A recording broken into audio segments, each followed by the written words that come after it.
बिरहा से ही हम लोग जवान हुए और हमारे भी जो बाल बच्चे हैं वो भी बिरहा से ही हुए। मेरा भी दूसरा कोई रोजगार नहीं था। एक पिता के रूप में आपके पिताजी के साथ क्या संबंध है? अपने जीवन में कभी मैं उनका बेटा नहीं, मैं अपने को उनका भाई बन के उनके साथ मैं अपने आप को प्रस्तुत किया। आपने जब उनको मंच पर देखा तो आपको क्या प्रभाव उनका?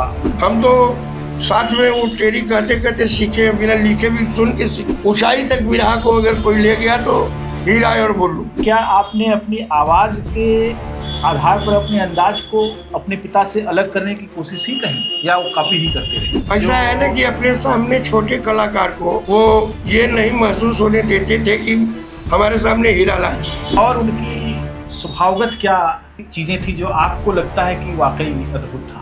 एक कलाकार की जो नैतिक जिम्मेदारी होती है वो कलाकार के अंदर होनी चाहिए, और आजकल के कलाकार उससे विमुख हो गए हैं। क्या पहले जातिवाद का बोलबाला ज्यादा था? इस बार तमाम अधिकारियों को आदेश दिया गया है कि जितने भी फूहड़ गीत हैं सबको एकदम बंद कर दिया जाए। एक महान गायक के पुत्र हैं आप, और उनका योगदान बहुत बड़ा है, दशकों तक फैला हुआ है, लगभग आधी शताब्दी से भी ज्यादा। जी जी जी। उनके योगदान को, उनकी लेगेसी को सुरक्षित करने के लिए जी आपकी क्या योजनाएं हैं, क्या कर रहे हैं आप?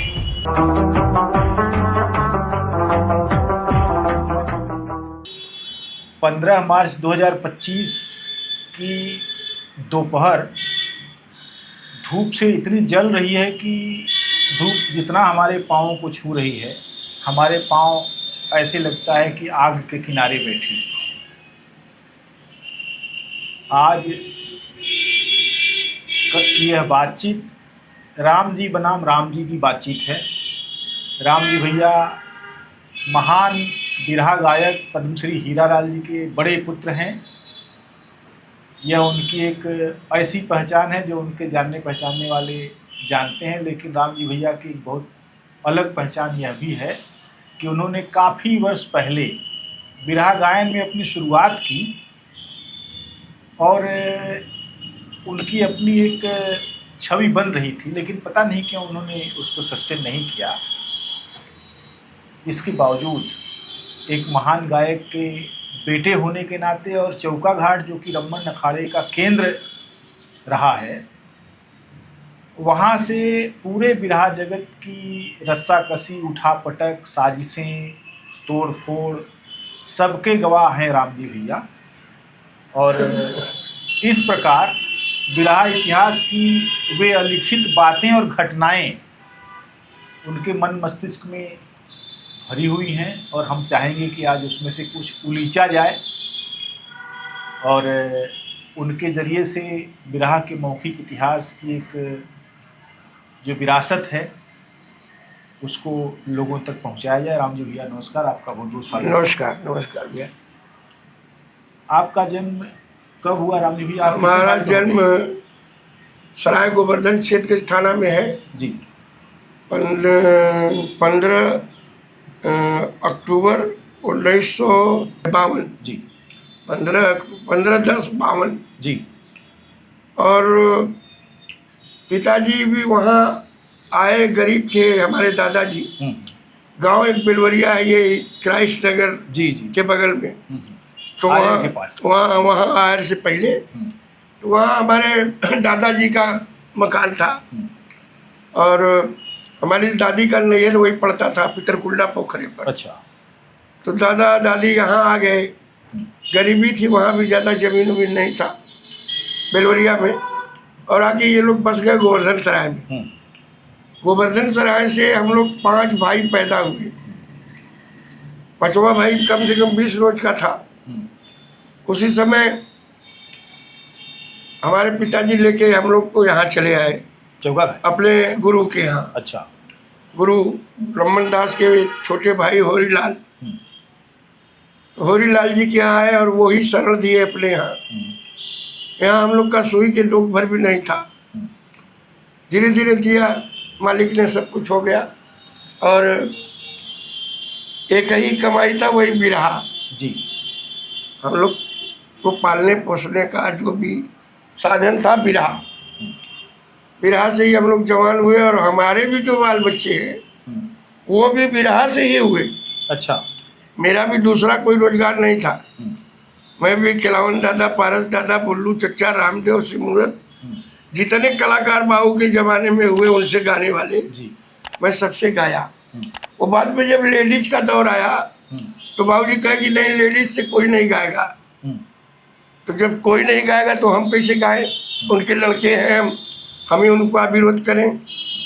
तो मैंने बाबूजी कहा कि अगर ऐसा होगा तो हम बैठे रहेंगे। एक दौर आया है, एक लोग कहते हैं कि नहीं, एक लेडीज रहेगी, एक जेंट्स रहेगा, तब तो प्रोग्राम चलेगा। और हमारे जो पीछे वाले थे वो गा रहे थे, मैं बैठता था। लोग आके पूछते थे कि भैया गाना है लेडीज से। मैं कहा कि नहीं भैया, हम नहीं गाएंगे, हमारे बाबूजी मना करते हैं। उसी जगह से थोड़ा दिल टूटा, मैं कहा बिरहा गाया, गाऊंगा नहीं। आपके परिवार की अर्थव्यवस्था का केंद्र रहा है बिरहा, बिरहा और बहुत अच्छा। जी जी। मैंने मुझे लगता है कि स्टार गायक रहे हैं आपके पिताजी। जी जी। और उनको देश ही नहीं विदेशों में भी बहुत सम्मान मिला। और उनकी बहुत सारी खूबियों में माना जाता है, एक बड़ी खूबी यह है कि उनकी आवाज़ से जो बिरहे निकले, जी, उन्होंने अपने जोनर में एक कालजयी स्थान प्राप्त किया। जी। एक पिता के रूप में आपके पिताजी के साथ क्या संबंध रहे? एक पिता के रूप में जब हमारे पिताजी यहाँ आए तो हम लोग के पास गरीबी थी। ये कपड़ा उतार के दूसरा पहनने के लिए नहीं था। हम लोग दूसरे के चौतरा पर सोते थे। एक मड़ई दिए थे गुरुजी, उसी में माताजी बनाती थी खाना। खपड़ेल का मकान था।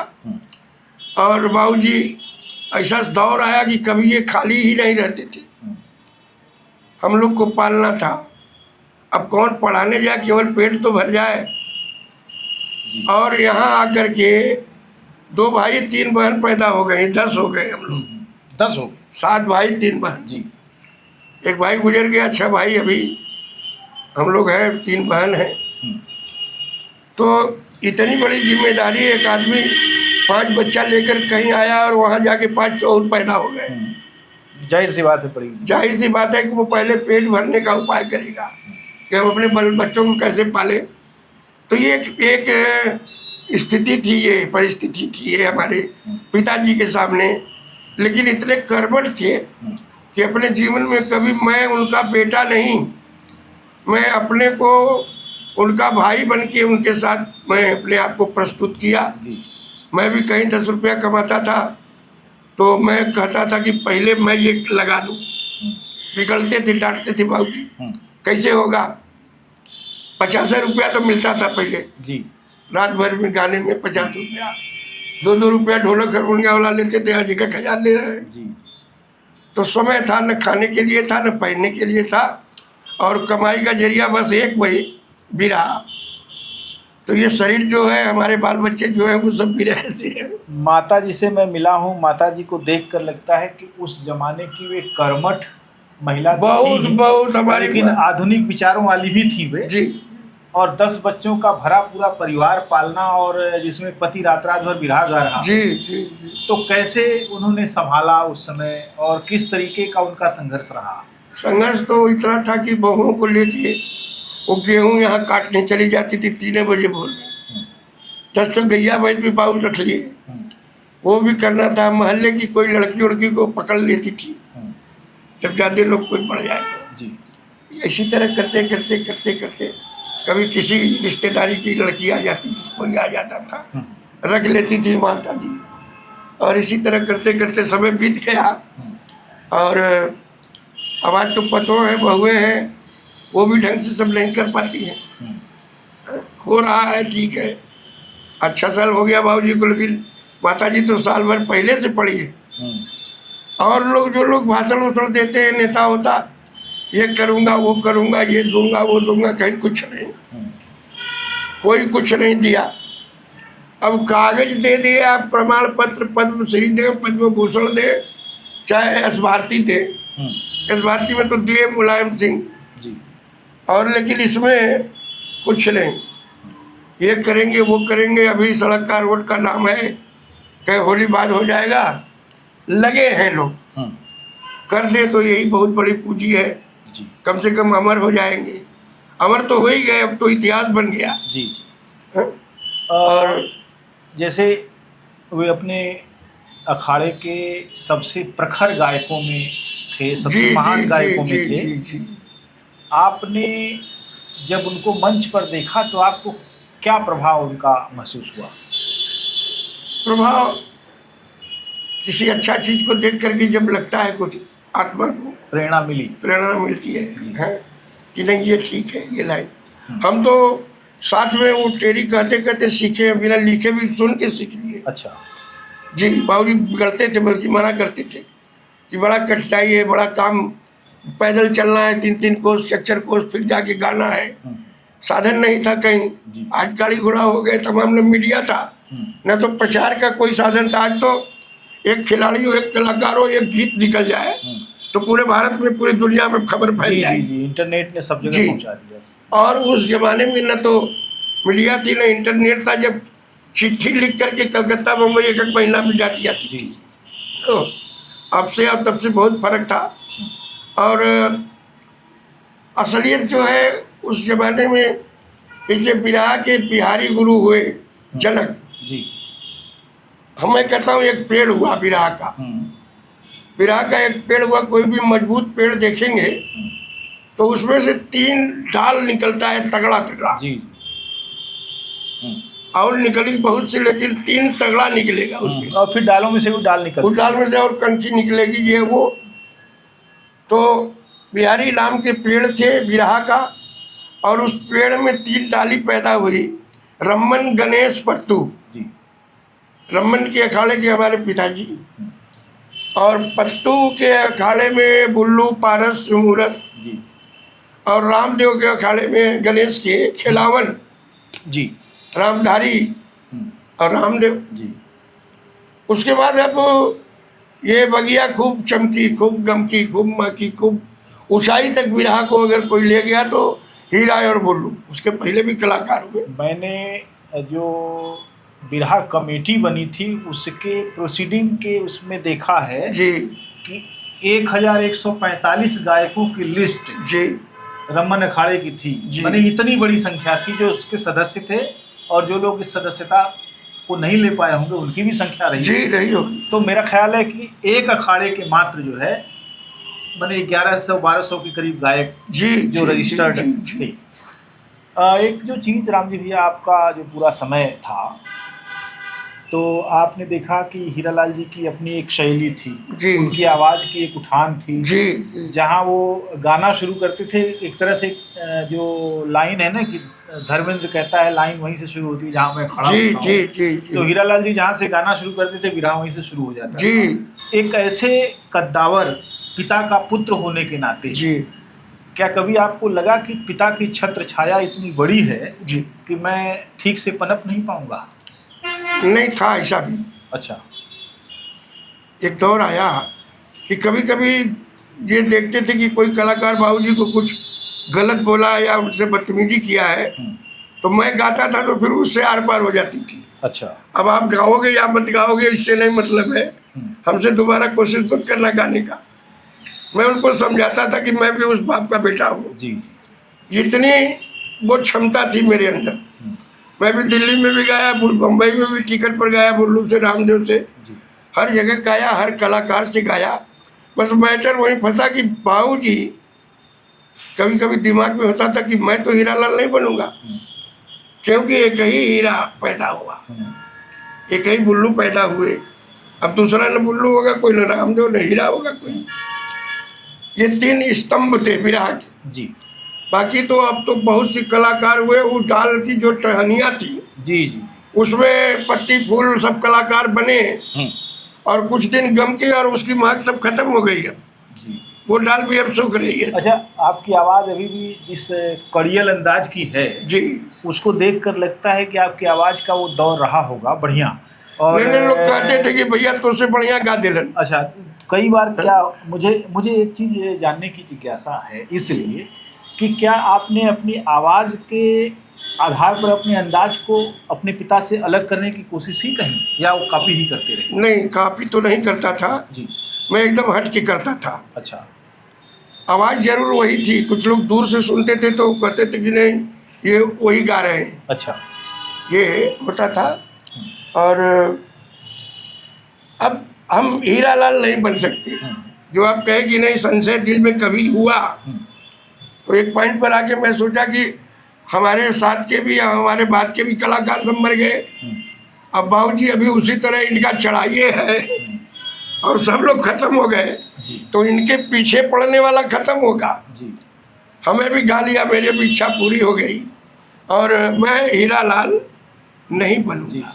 अच्छा, एक जैसे किसी भी मौलिक गायक में जी एक सबसे बड़ी विशेषता होती है कि उसके गायन और कथन दोनों में इतनी स्वतः स्फूर्तता होती है जी कि दूसरा कोई कितना भी चाहे वैसा नहीं हो सकता। नहीं हो सकता। वो टाइमलाइन एक है कि अभी गा के खत्म किए और अभी बोल दिए और फिर तुरंत ही गाना शुरू कर दिए।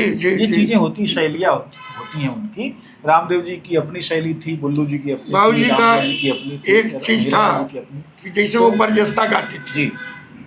अभी तत्काल प्रेजेंट में अब हमें गाना है, अब रे मयनवाना भैले बड़े भाग से भैया से मिलनवा, अब रे मयनवाना राम जी भैया घर पर आए आपन कैमरा लगाए, अब रे मयनवाना हमसे साक्षात भय घरवा दरम्यानवा, अब रे क्या बात, ये प्रेजेंट है। जी।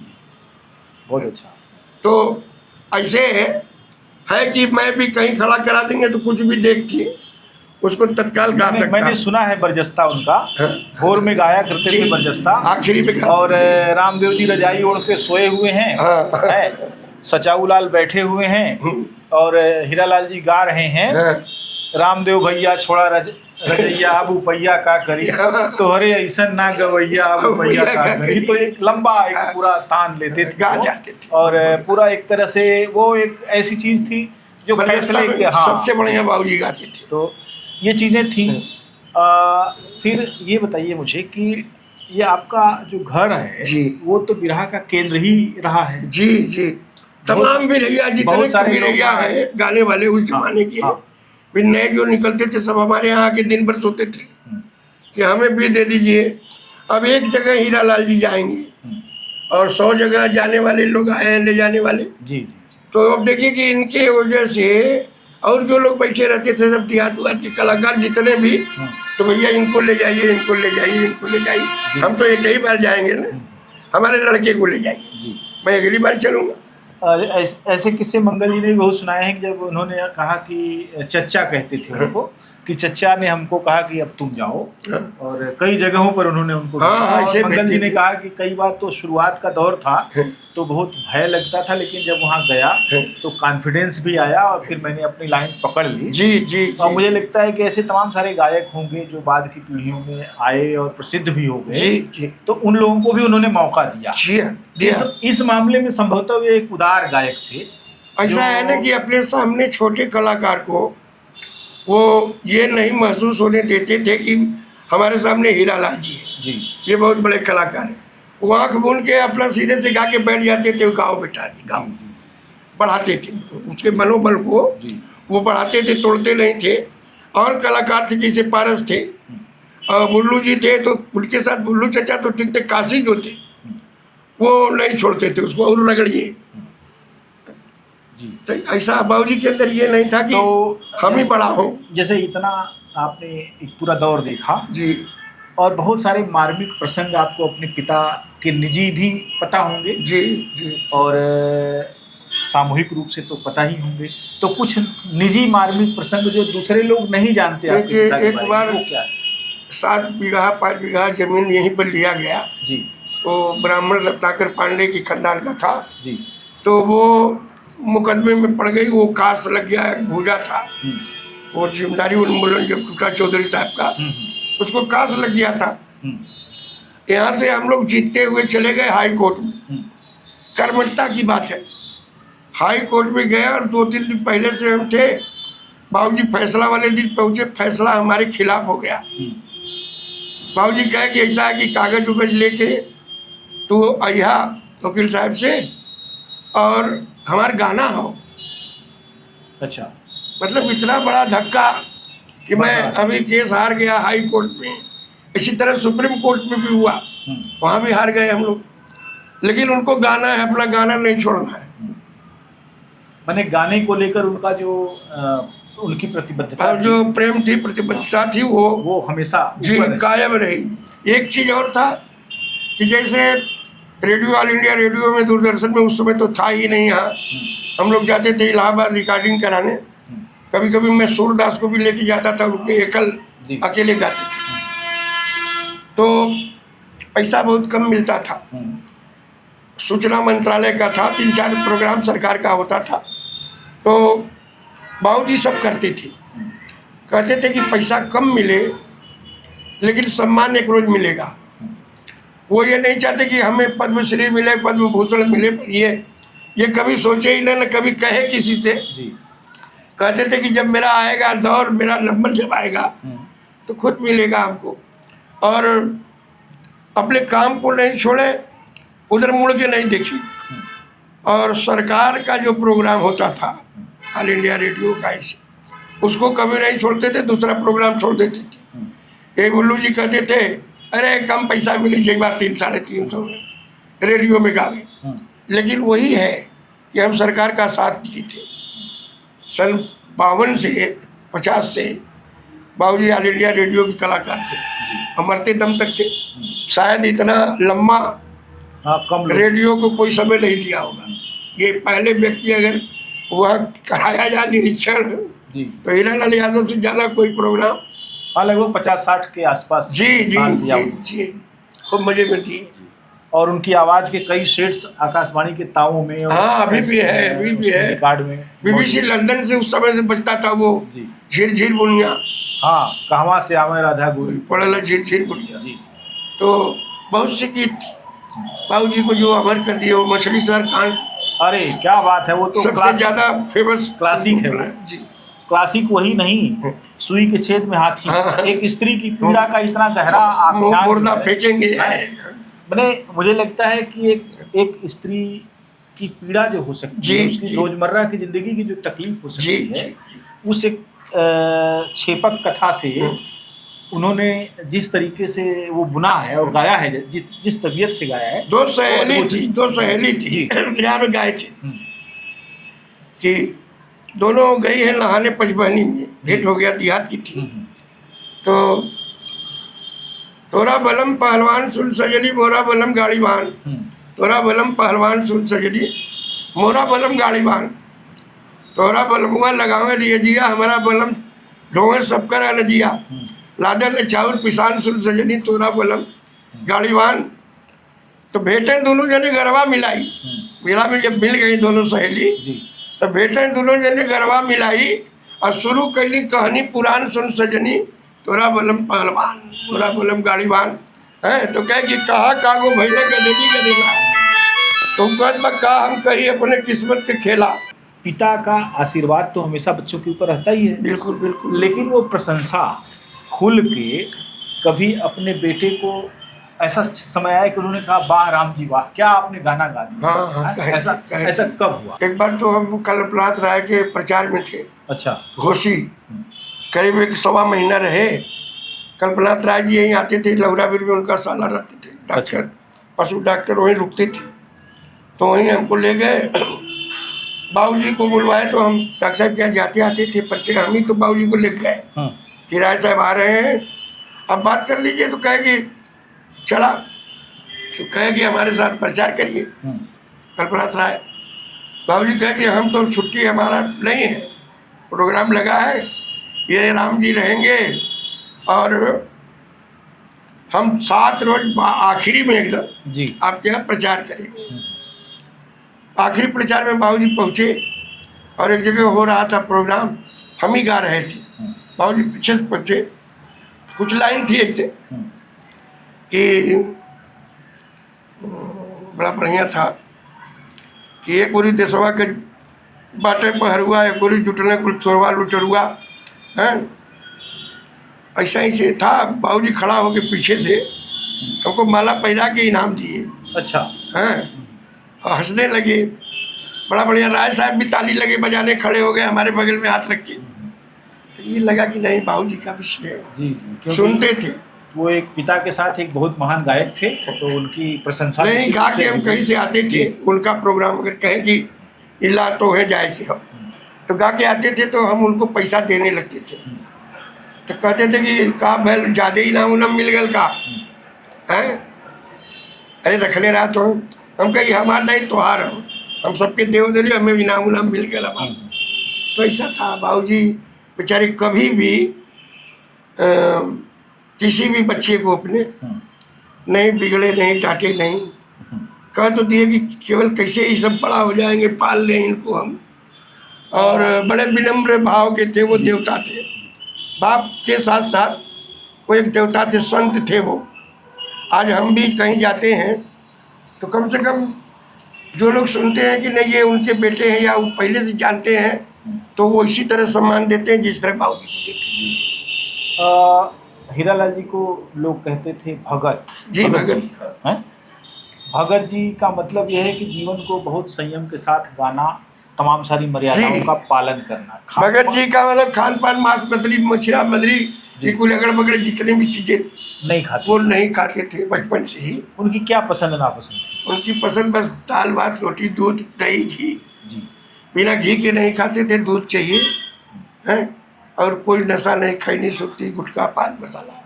दांत उनके तो आने झकास रहे। पूरे जीवन में हमारे। मैंने आखिरी बार उनको देखा था मृत्यु से 6-7 महीने पहले, जी, जब वो जी। कमरे में अकेले ही रहते थे, तब भी उनके दांत बिल्कुल झक सफेद।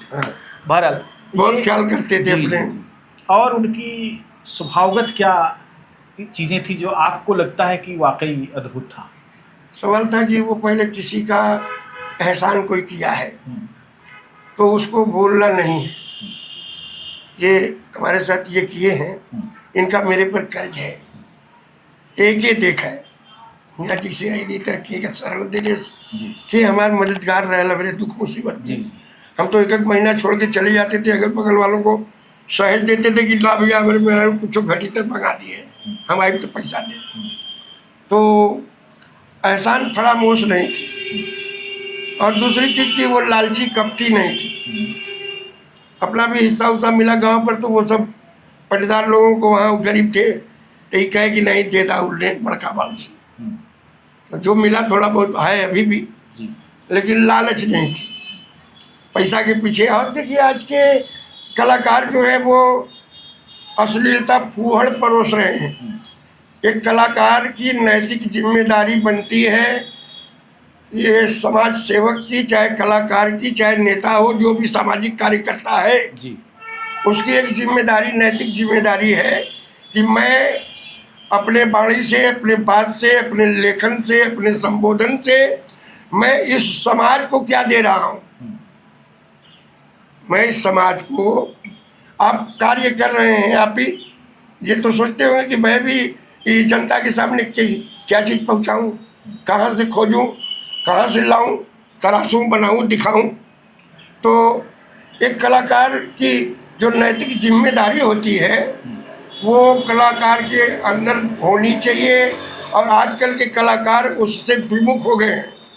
वो केवल पैसा, पैसा कहाँ से आवे, शब्द कैसा है, गीत कहाँ ले जा रहा है हमको, किस दिशा में। तो नहीं, मेरा भी यही धारणा था। मैं कहता था कि भाई साहब मैं आया हूँ तो कम से कम कभी न भी आऊँ तो आपको जेहन में रहे कि कोई आया था तो वो क्या दिया। आप रात भर बैठे हैं पागलों की तरह, हम तो चौकी पर बैठे हैं, आप लोग खेत खलियान में बैठे हैं।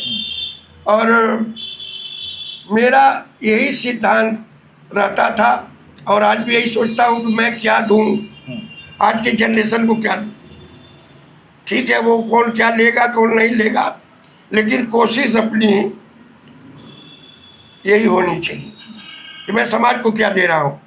आज की जो पीढ़ी है वो इस लाइन से भटक गई है, वो केवल पैसा कमा रही है और देख क्या रहे हैं ये कुछ पता हाँ, अभी तो जो है मुझे लगता है नहीं। चाहे कोई कलाकार हो, बड़ा हो छोटा हो, मैं सबकी बात कर रहा हूँ। नाचने गाने और जी। अश्लील फप्तियों का जमाना आ गया जी, है। जी। बिरहा का जो ग्रेड अरे अभी तो पूरे बिहार में रोक लगा दिए हैं सारे जी जी गाने पर। अभी मैंने देखा अवधि में लोग रात रात भर बिरहा गाते हैं और यहाँ के लोग जो है 10 मिनट में बिरहा खत्म कर देते हैं। बिरहा उनसे निकलता ही नहीं है। लेकिन एक दौर था जो स्वर्णिम दौर था, जो बनारस में शुरू हुआ। 8 बजे 9 बजे शुरू हो गया, 11 बजे दिन तक हो। जी जी, मैंने कई बार मुझे सुनने का मौका मिला जब रात रात भर बिरहा होता था। चनैनी तो कई कई रातों और दिन भर होती थी। हमारे दादाजी बहुत बढ़िया चनैनी गाते थे। मैंने हीरालाल जी को भी खड़ी बिरहा गाते हुए बहुत बार सुना है। वो जब तान लेते थे खड़ी बिरहा का तो अद्भुत समा होता था। कोई बिरहिया नहीं गाता था। एक बात ये है कि आपके ही घर के पड़ोस में जी लक्ष्मीनारायण जी रहते थे। जी। लक्ष्मीनारायण जी रमन जी के परपोते थे। और लक्ष्मीनारायण जी और भगत जी ने मिलकर एक कमेटी भी बनाई जिसमें बहुत सारे लोग जुटे। हाँ। तो कमेटी की अपनी कमेटी तो बनी रामदेव की वजह से। जी। रामदेव को बिरहा जगत से लोग बंद कर दिए। वो क्या वजह थी? वजह थी रामदेव कुछ बक दिए थे किसी को उल्टा पुल्टा। अच्छा। है ना, नसुड़ी से हुआ झगड़ा लड़ाई। हाँ, नई सड़क पर। और उसी में उनको रामदेव को बंद कर दिया गया। पूरा बिरहा वाले बंद कर दिए। तो 3 साल तक बंद रहे। तो वो पाला से गाते थे बलिया वाले, उनको बुला के। और जो ये बिहारी गुरु के अखाड़े से अलग थे कलाकार, जी, बहुत सारे घराने आ गए ना बाद में तो नहीं, अब तो ये परशुराम का घराना हो, जय जखाड़, ये वो बहुत से हो गया। नहीं तो पहले 3 का घराना था, रमन, गणेश, पत्तू। और ये 3 लड़के थे बिहारी की। सरजू को आप लोग क्यों नहीं इसमें मानते हैं? सरजू के जो है गुरुजी जो थे वो भी कुछ लगाव था बिहारी गुरु से। हाँ, क्योंकि उनके और बाबूजी काशी उनके लड़के थे भतीजा। हाँ, तो काशी पासी जी, गरीब। हाँ जी। तो वो बाबू कहते कि नहीं तो भाई हुआ हमारे गुरु अखाड़े का हुआ। अब मुझे एक चीज़ समझ में नहीं आती बात कि जो पासवान और राजभर जाति के लोग थे जी, उन्होंने उधर कंफर्ट जोन अपना बनाया, जबकि बाद में मैंने देखा कि रमन नहीं बेचन तो था राजभर, रमन अखाड़े लेकिन गणेश भी था। नहीं, रमन अखाड़े में रामाशीष पासवान आए। हाँ, तो वो भी कद्दावर गायक। हाँ, और तमाम सारे उधर कहे गणेश में भी आया, बेचन आया। क्या पहले जातिवाद का बोलबाला ज़्यादा था? ऐसा नहीं था। हाँ ठीक था, ज़्यादा थे बिरहा गाने वाले यादव, लेकिन उस समय भी कलाकार थे। हैं, वो थे कौन, ठाकुर क्या नाम था उनका, मतलब यादव को छोड़ के उस जमाने में भी थे बिरैया अच्छे राम सजीवन और क्या वो वशिष्ठ नारायण, रामेश्वर ठाकुर की बात है। बालेश्वर, अरे वशिष्ठ नारायण थे एक, वशिष्ठ जी। और एक राम सेवक सिंह थे। अच्छा, बाबुओं के ज़माने में वो लोग भी अच्छे गाते थे। ये है कि यादव ज़्यादा थे बिरहा में। तो इस प्रकार उनका वर्चस्व ही नहीं था, बल्कि वो अपने चीज़ों को अपने हिसाब से मोड़ भी लेते थे। जी। ये जो इसकी भूमिका थी कमेटी की, बाद में क्या बनी? कमेटी बाद में ख़त्म हो गई, सब टूट गया कमेटी। अच्छा, लोगों ने उसको नहीं बनाया। लेकिन एक बड़े कद्दावर कवि के नाम से जो अखाड़ा चला, उस कद्दावर कवि की याद को बहुत सुरक्षित नहीं रखा जा सका। ऐसा है कि ये लक्ष्मी नारायण जी, मंगल कवि जी और लोग, ये तो एकदम आखिरी दौर के कलाकार कवि हुए। जी। बाबूजी के ज़माने के जो कवि थे वो पायलट थे, कल्लन मास्टर, कोमल मास्टर, बाबा रतनलाल गोस्वामी जी। एक बिना हाथ उसके थे, इतने था शरीर, ऐसे गठरी की तरह उठा के रखा जाता था, बेचन, कपार इतना बड़ा था, मोती की तरह लिखते थे इसी पकड़। वो थे तो बड़े विद्वान बड़े अच्छे जो बाबूजी को ऊंचाई तक जिनका गाना ले गया है, उसमें लक्ष्मी नारायण और मंगल जी का गाना कोई नहीं, एक विजित नहीं है। मछली सर कांड बाबा रतनलाल गोस्वामी का है, वो जो आप सुनते हैं सुई के छेदा वाला, वो भी उन्हीं का है। तो गीत तो वो लोग बढ़िया लिखे जी। लक्ष्मी नारायण तो यहाँ जब हम लोग आए तो ये नौकरी करते थे रीवा में। बाद में जब रिटायर होकर यहाँ आए भेसू में, भेलूपुर, तो बाबू से संपर्क, अब रोज मुलाकात होती थी, छुट्टी रहती थी। तो कुछ लिखने पढ़ने का शौक उनको भी था, तो साथ साथ में पहले लिखवाए। मंगल को भी ऐसे कुछ नहीं आता था, हम लोग के साथ ही सीखे बड़े हुए हैं वो भी। अब चूंकि कहे तो कि वो लगे रह गए, अब हमें न जाने क्यों उस लाइन से हटना पड़ा। जी। ये लोग हाथ जोड़ जोड़ के स्वामी जी से जाके कह के तो महिलाओं से गाए हैं, हम नहीं कह पाए बाबू से। ये महिलाओं ने तो बाद में थोड़ा गाया, बढ़िया भी गाया कई महिलाओं ने, और लेकिन पुरुषोचित जो एक होता है अहंकार जी, उसमें महिलाओं से हार जाने को बड़ा अपमान समझा जाता है। हाँ, और मुझे लगता है कई ऐसी महिलाएं हैं जिन्होंने बहुत अच्छा गाना गाया, हाँ, और कई बार उनका पलड़ा भारी हो भारी, जाता हाँ, था, लेकिन उनसे हारने के डर के मारे हाँ, लोग नहीं गाते थे। हाँ।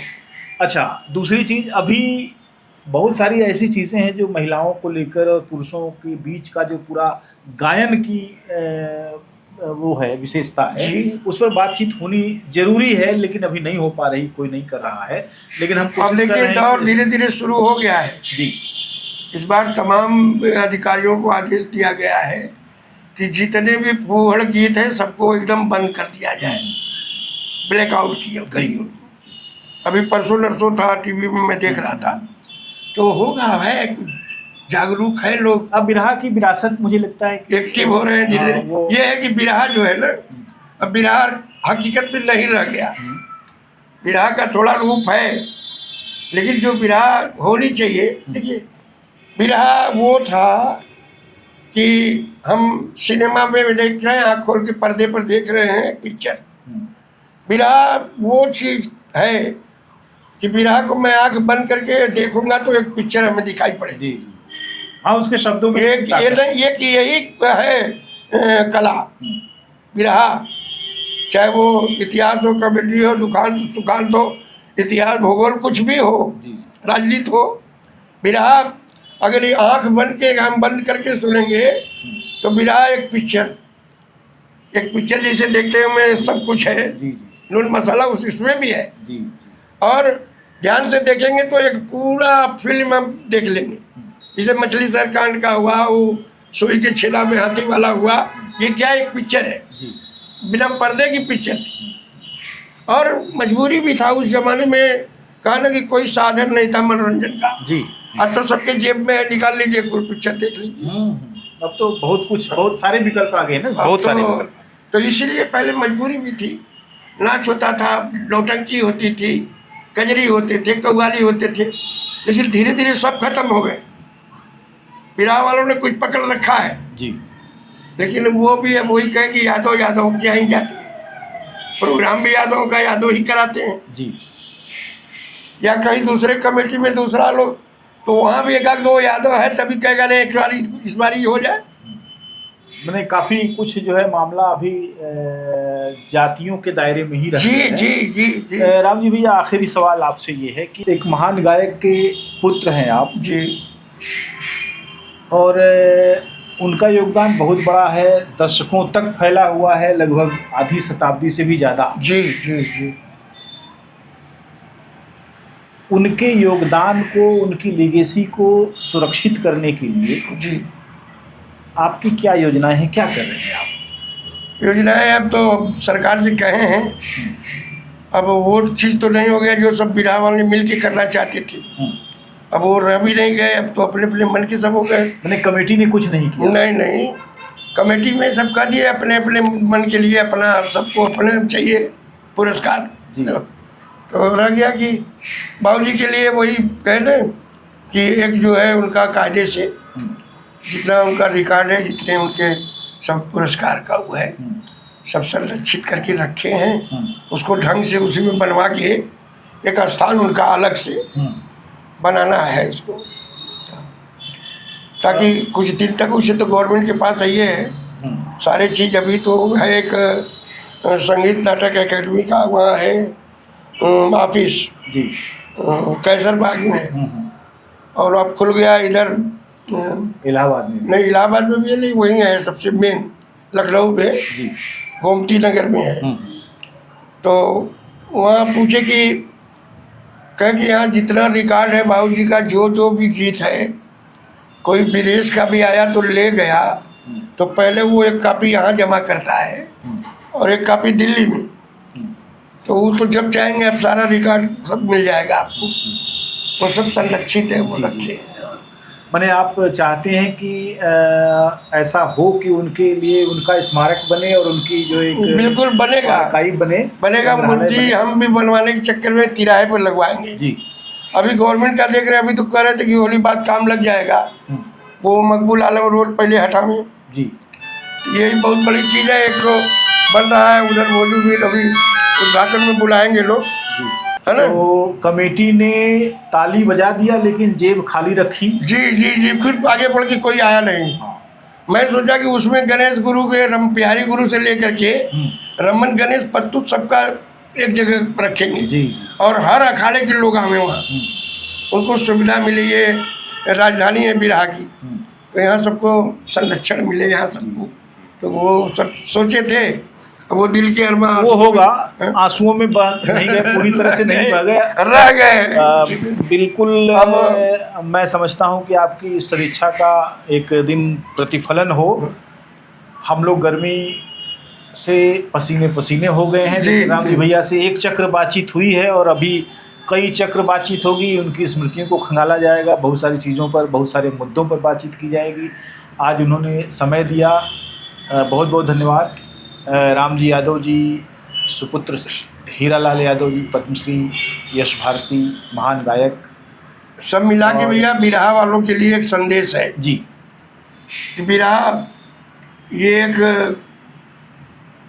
विद्या है जी। हाँ?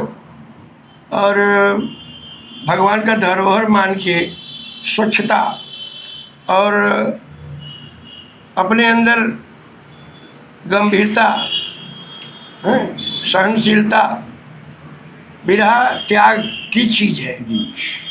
कहेंगे सब साधे सब सधे, सब साधे सब क्या है, एक का साधे सब सधे, सब साधे सब तो एक को जो साधा उसको सब मिला। रहीमन सींचे मूल को, फलई फुलई अघाय। जी, और जो सब साधता है उसको कुछ नहीं मिलता है।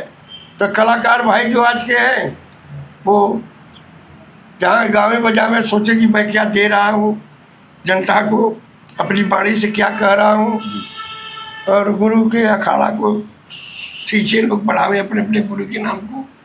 बहुत बहुत धन्यवाद राम जी भैया, नमस्कार। भैया नमस्कार। बहुत बहुत।